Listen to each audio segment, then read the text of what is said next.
بسم اللہ الرحمن الرحیم۔ السلام علیکم دوستو۔ حضرت ابو ہریرہ رضی اللہ تعالیٰ عنہ کہتے ہیں کہ نبی کریم صلی اللہ علیہ وآلہ وسلم نے فرمایا، جب حضرت موسیٰ علیہ السلام کی موت کا وقت قریب آیا تو ان کے پاس موت کا فرشتہ حضرت عزرائیل علیہ السلام آیا اور کہا کہ اپنے پروردگار کی طرف سے پیغام اجل کو قبول فرمائیے، یعنی آپ کی روح قبض ہونے کا وقت آ پہنچا ہے، واصل اللہ ہونے کے لیے تیار ہو جائے۔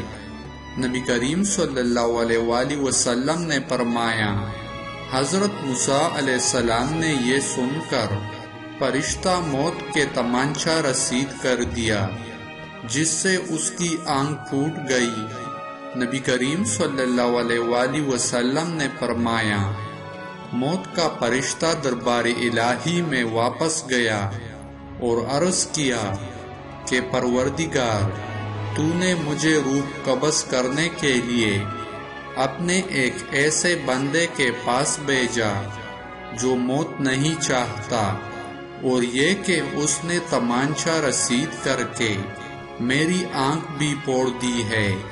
نبی کریم صلی اللہ علیہ وآلہ وسلم نے فرمایا، اللہ تعالیٰ نے فرشتہ موت کی یہ شکایت سن کر اس کی آنکھ درست کر دی اور حکم دیا کہ میرے بندہ موسیٰ علیہ السلام کے پاس دوبارہ جاؤ اور ان کو میرا یہ پیغام پہنچاؤ، کیا تم طویل زندگی چاہتے ہو؟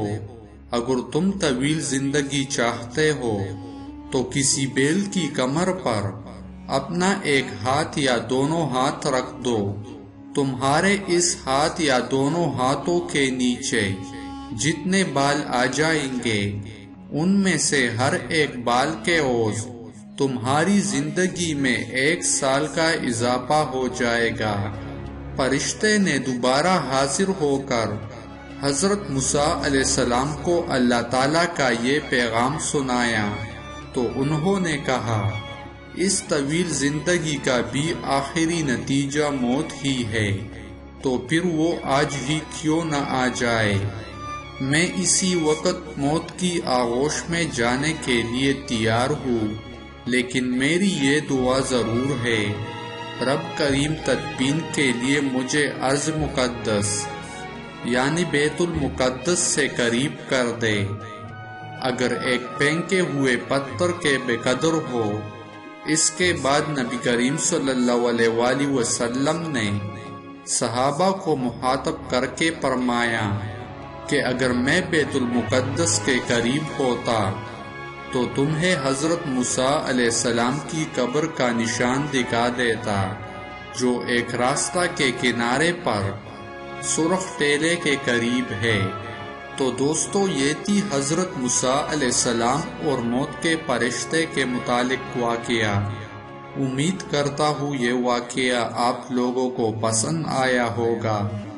اگر پسند آیا ہے تو آپ سب سے گزارش ہے کہ مزید اسلامک واقعات اور بیانات سننے کے لیے ہمارے یوٹیوب چینل کو سبسکرائب کریں اور ویڈیو کو لائک اور شیئر کریں۔ جزاک اللہ۔